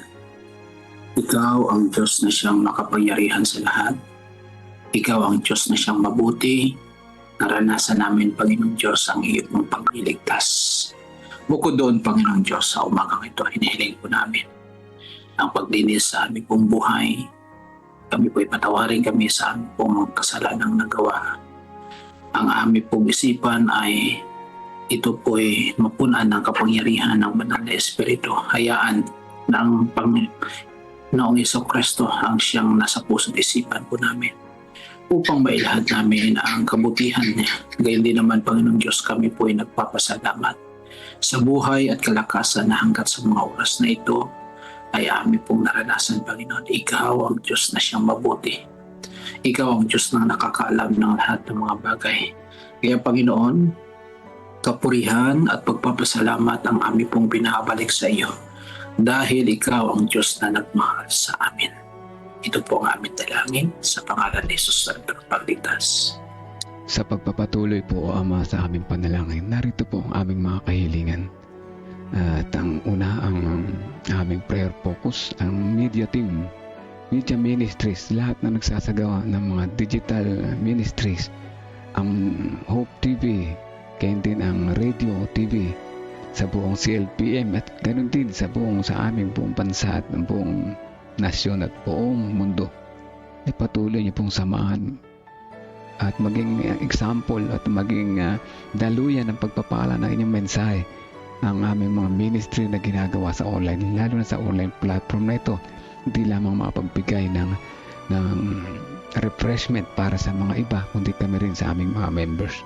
Dalangin din namin ang mga schools at mga teachers ng aming Adventist schools, lalo na ang CLAA at ang mga Adventist elementary schools dito sa aming nasasakupan. Patuloy na magamit ang mga eskwela at paaralan na ito para maabot ang mga bata at ang mga magulang nila sa kanilang mga nasasakupan. Pagpalain din ang mga estudyante, ang mga guro na tuturo na nagtatalaga ng kanilang oras at buhay. Patuloy na maging sapat nawa ang kanilang mga pinansyal na pangailangan, o dakilang Diyos. Ganyan din ang CLPM Headquarter Project, ang family, every family a builder program. Ganyan din ang kasunod nito ng groundbreaking sa November 30. Ganyan din ang consistency meeting sa December 8 and 9. Patuloy din namin tinadalangin ang church building na nagagawa sa San Ildefonso Church. At ganyan din ang Voice of Youth na ginaganap sa Saguing Church, o dakilang Diyos. Kasama na rin ang iba pang mga program, evangelism and crusade sa Pangpalay, sa Bantay Bayan, sa Borland, Santa Maria, Bulacan, sa Akle, gayon din sa North Bulacan, sa Bintog, sa Talaksan, sa Tiaong, at gayon din sa Dimson, Lubao, Pampanga, sa Santo Cristo, sa San Antonio, sa North Bulacan 2, sa Bagong Barrio, San Ildefonso, Bulacan, at sa Divinian Jones, Isabela. Kasama rin namin sa panalangin, o dakilang Diyos, ay iba pang mga crusade, pangaral na ginagawa, mga Bible study sa aming nasakupan na hindi namin nabanggit. Gayon din ang aming pakikiramay, o dakilang Diyos, sa pamilya ni Dayan de Serna at sa kanyang pamilya at mga kaibigan, o dakilang Diyos, pagpalain ng comfort ng kanilang mga puso sa kabila ng kanilang mga naranasan sa buhay na ito. Dalangin din namin ang kagalingan sa may mga karamdaman. Marami sa amin mga kamag-anak, maaaring isa sa amin sa mga narito ngayon ay may pinagdaraan ng sakit sa karamdaman pisikal. Hipuin po kami, o dakilang Diyos, na iyong mapagpagaling na kamay. Kasama na rin si Pagito Olidan na nasa ospital nakikipaglaban para sa kanyang buhay, o dakilang Diyos. Ganyan din si Ramon Rojas at si Wilma Bacani at si Rolando Simapranca, o dakilang Diyos. Kasama ng iba pa namin mga kaibigan na hindi namin nabanggit. Hipuin niyo po kami patuloy na inyong mapagpagaling na kamay. Dalangin din namin, o dakilang Diyos, ang bawat isa na narito ngayon. Kami naman ay may mga karamdamang pang-espiritual. Minsan kami nakakaranas ng downs, discouragement. Minsan kami nasa ups, o dakilang Diyos. Salamat sa mga discovery na ito sa aming buhay, na bagaman naranasan namin ito, nakikita namin ang nakaraan, kung paano nyo kami sinamahan, kung paano nyo kami pinagtagumpay, kung paano nyo kami iniahon mula sa pagkakalubog sa aming pagkakasala. Salamat, o Panginoon, na ikaw ay willing na sumama sa amin sa kabila na kami ay may mga pagkukulang. Dalangin namin ang bawat isa na narito ngayon. Unang-una ang sambayan ni Ma'am Almira Magdamit, ang sambayan ni Pastor Celine Paulino, ang sambayan ni Brother Jefferson Masesito, ang sambayan ni Brother Teddy Francisco, ang sambayan ni Ma'am Jocelyn Cahobe Eder, ang sambayan ni Pastor Jupet Bernabe, ang sambayan ni Sister Marisa Punsal, ang sambayan ni Sister Rosalyn Aguyos, sambayan ang bawat isa na ng mga nasa Facebook Live, sa mga other breakout rooms, o dakilang Diyos, maaari ng ilan sa amin nakakaranas ng downs at pagbagsak ng pananampalataya, pagbagsak na spiritual na buhay, o dakilang Diyos, kagaya ng aming kaibigan dito sa aming distrito ng mga nakakaraang panahon. At patuloy na kayo ang gumabay sa kanya. Sa ngayon ay nakikita niya na Kayo talaga ang aming kailangan sa aming buhay. Maaaring ang iba sa aming mga kasama sa Facebook Live ay nakakaranas din ng ganito. Patuloy niyo po kaming ianyayahan na makita ang iyong kabutihan sa bawat sandali ng aming buhay. At sa amin naman na mga nakakarinig ng nakaunawa, patuloy niyo po kaming gamitin na maging daluyan ng pagpapala ng iyong kabutihan sa aming mga kilala, kaibigan at kamag-anak. Maraming salamat po, Ama, sa pagdinig sa aming panalangin. Humihiling po ako ulit kami ng kapatawaran kung kami man ay nagkulang. In Jesus' name we pray. Amen. Amen. Amen. Ito po sa prayer. Thank you, Brother. Maraming salamat, Brother Melvin.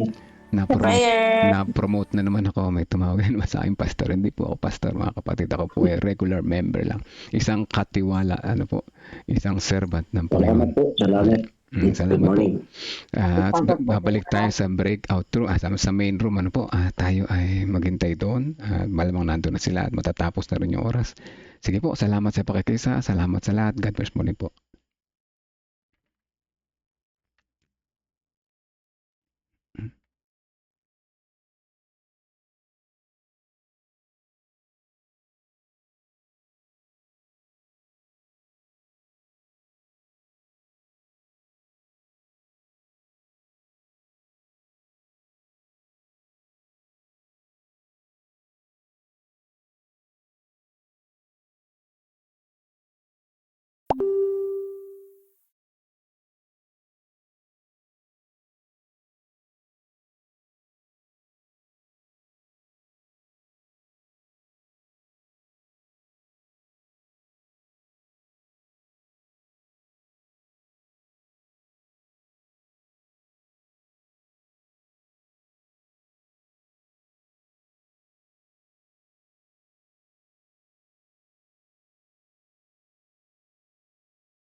Room 1 and 2 na lang, mga kapatid. Ay paparating na sila. Hintayin natin sandali.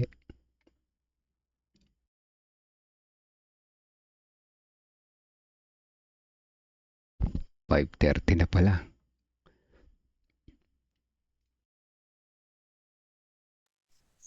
Ang bilis nga po ng oras. Yan po ang hindi natin kayo pigilan. Mabilis talaga po. Ang sarap ang mag-share, no? Ang sarap pa Hindi sana mo mag-share. napapansin ang na pala. Kaya may timer na nga kami. Bigla na lang pupula o orange, pupula. Sabi ko, oras na para manalangin. Masarap pa talaga mag-share, no? Lalo na yung mga ganitong ups and downs sa pinag-uusapan. Anyway, ay purihin ng Panginoon. Kahit pa paano meron tayong ganitong sharing, at maganda. Kaya nga po, nakapagpapalakas din ng loob talaga. Yes po. At kahit tayo downs, magiging ups pa rin, But si Jesus ang kasama natin. Asa na si Pastor PJ? Nandiyan na po ba? Nandun siguro siya sa mga room. Kasama sa mga room. Happy Sabbath, mga kapatid. Happy Sabbath, Pastor Nelson. Happy Sabbath, Pastor. Happy Sabbath po, Sister Vivian. Happy Sabbath po habang tayo nag-aantay. Happy Sabbath po sa poging director po na ating kaibigan, Pastor Nelson. Happy Sabbath, Chris Min. Okay, announcement po, meron po tayong stewardship week of revival. Po yun, kasi program po ng GC po yun, kumbaga sa pangkalahatan ng ating iglesia ay meron po tayong stewardship week of revival. Ang stewardship week of revival po ay ginagawa every last quarter, November, December. Yan po ay schedule ng stewardship sa schedule po ng GC. Ayun. So, yung pong materials, na-send na po sa lahat ng mga pastor, na-send na po sa lahat ng GC.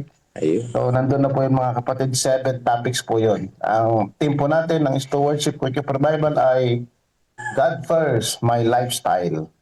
Mga kapatid. Kaya po natin ang ating iglesia na magsagawa ng Week of Revival ng Stewardship. Salamat po. Thank you po, Pastor. Napa-advance yung namin, Pastor Nelson, ng revival ng stewardship noong nakaraan.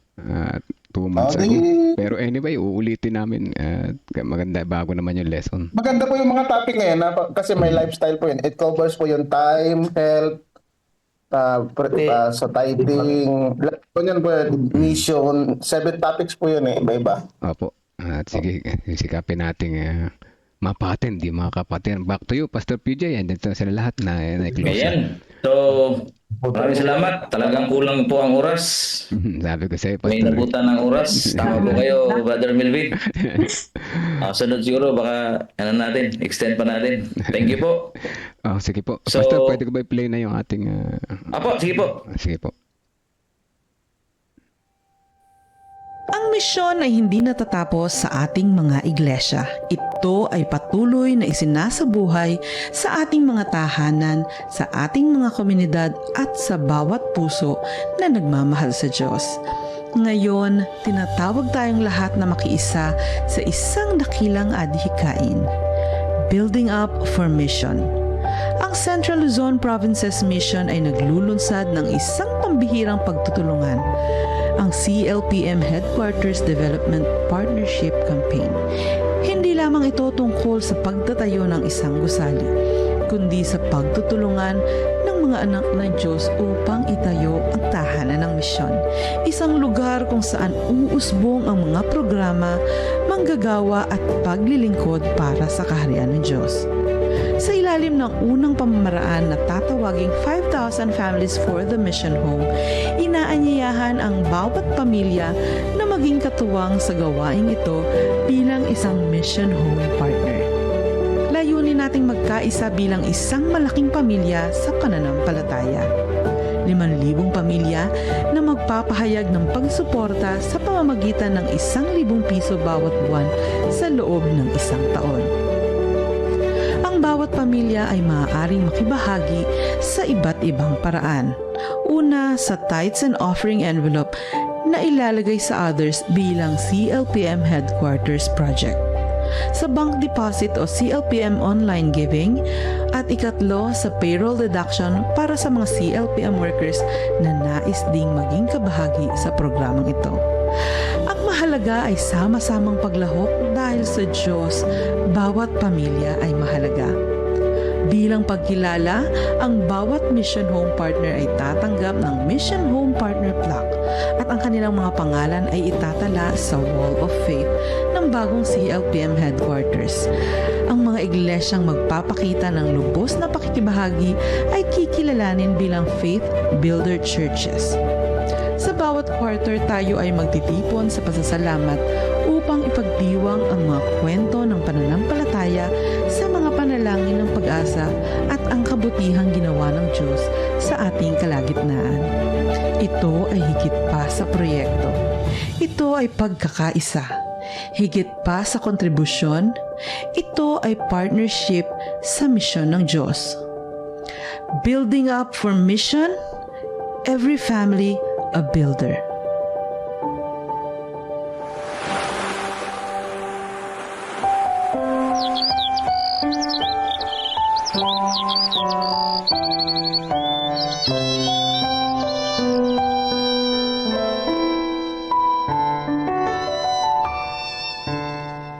Kapag kay Kristo'y tayo'y magtatapat, sa lahat ng bagay ay magiging sapat. Sa bawat oras namang patnubay, tiyak na kakamtin walang hanggang buhay. Ang Diyos ay nangako sa mga taong tapat, sa lahat ng bagay ay magiging sapat. Atin siyang purihin sa lahat ng oras, awit ng pagwalhati ating itaas.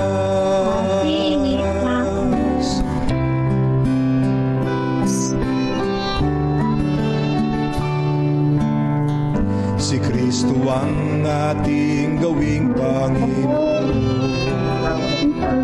puso't isip sa Kanya ito. Di kaput, handog, talento at tulong, misyon sa gawain ng ito'y sumunod. Ang Diyos ay nangako sa lahat ng bagay ay magiging sapat. Atin siyang purihin sa lahat ng oras. Awit ng pagluwalhati ating itaas. Pagagaanin ating mga pasan, sa mga suliranin kanyang tutulungan. Magtiwala tayo't siya ang talaga. Tunay na ligaya ay makakamtan.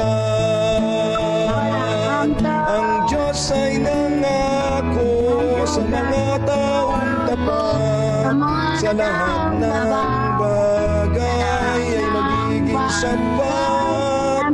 Atin siyang purihin sa lahat ng oras. Awit ng pagluwalhati ating itaas. Purit walhati sa kanya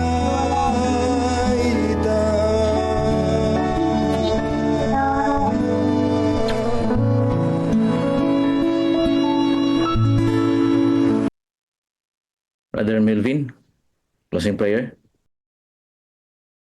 Tayo po ay manalangin. Mapagmahal namin Diyos, aming Amang Banal na nasa langit. Sa sandali na ito, muli niyo kaming pinalalahanan. At sa aming buhay bilang mga tao, mga Kristiyano, ay nararanasan namin ang ups and down, roller coaster ng aming buhay o dakilang Diyos. Ngunit, salamat at pinadiscover mo sa amin na ikaw ay dapat na manatili sa amin at kami ay mananatili sa iyo. At palagi namin tingnan ang mga nakaraan na iyong kabutihan sa amin sa panahon na kami nasa downs ng aming buhay. O dakilang Diyos, salamat sa iyong pagmamahal. Ramdam po namin ang iyong pag-ibig. Ito po ang aming dalangin sa pangalan na Jesus namin tagapagligtas. Amen. Amen. Amen. Maraming salamat po. Amen. Amen. Amen. Amen. Amen. Sandi po tayo. God bless my day. Happy Sabbath, everyone. Every church is a missional church. Every I missional. Every church is a missional church. I am missional. Missional, I think. I think God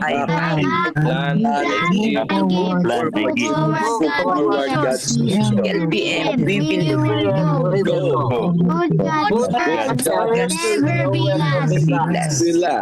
Happy Sabbath. Salamat. Happy Sabbath po. Ingat po din. Pastor Joby, kayo na po. Tapusa, mga kapatid. Mga pakasakdal kayo. Mga aliw kayo. Mga kaisa kayo ng pag-isip. Mga buhay kayo sa kapayapaan. At ang Diyos ng pag-ibig at ng kapayapaan ay isa sa inyo. Ang biyaya ng Panginoong Hesukristo at ang pag-ibig ng Diyos at ang pakikipisa ng Espiritu Santo ay sumainyo nawang lahat sa araw ng Sabat na ito. Amen. Amen. Amen. Pastor Joby.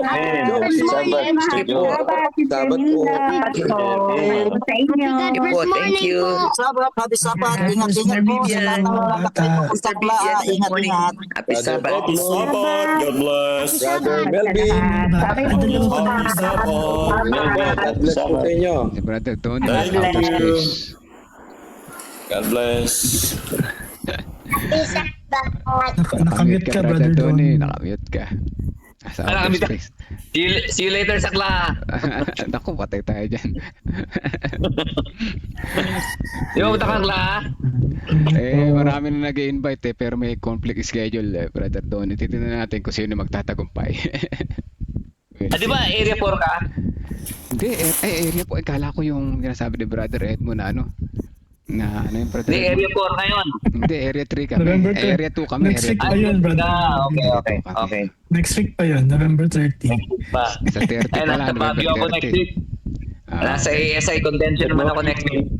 Kasabay nga eh. Sa Nuevo Magkasabay Brother yan, Terry Brother pala Ed. sinasabi ko. Sinabi ni Brother Ed. Paalam mga Okay. kapatid. Oo, dapat tanong ka, Brother Melvin. Gusto ko rin pero tingnan natin po Sa ngayon, cannot decide pa po. Maaga pa. God bless po Sige, sa sige. lahat. Happy Sabbath. Ayan, sige po. God bless, Brother Sunny. Jomar, ingat dyan. So ayan na mga kapatid, yan ang ating lesson. Napakagandang lesson. Kaya pagka tayo nakakaramdam ng downs, huwag tayo manghina at lubos. Bagkos tingnan natin si Jesus at sa kanya mga binigay sa atin. sa ating maginawa, sa ating buhay, ng mga nakaraan, sa mga history, ng mga Bible characters, ginawa niya, nagkaroon sila ng ups and downs. Maging mga pastor, nagkakaroon ng ups and downs mga kapatid. So normal sa mga tao, kaya kailangan ay manatili kay Jesus. Yan ang sekreto. Magandang umaga po sa lahat and happy Sabbath po.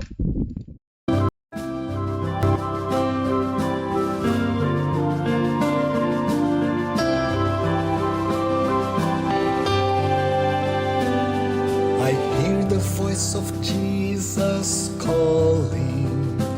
My answer is I will go. I see the need of people crying. My answer is I will go. I go to share the message of love. I go to share the blessed hope. But if I get discouraged, I call to Jesus' help.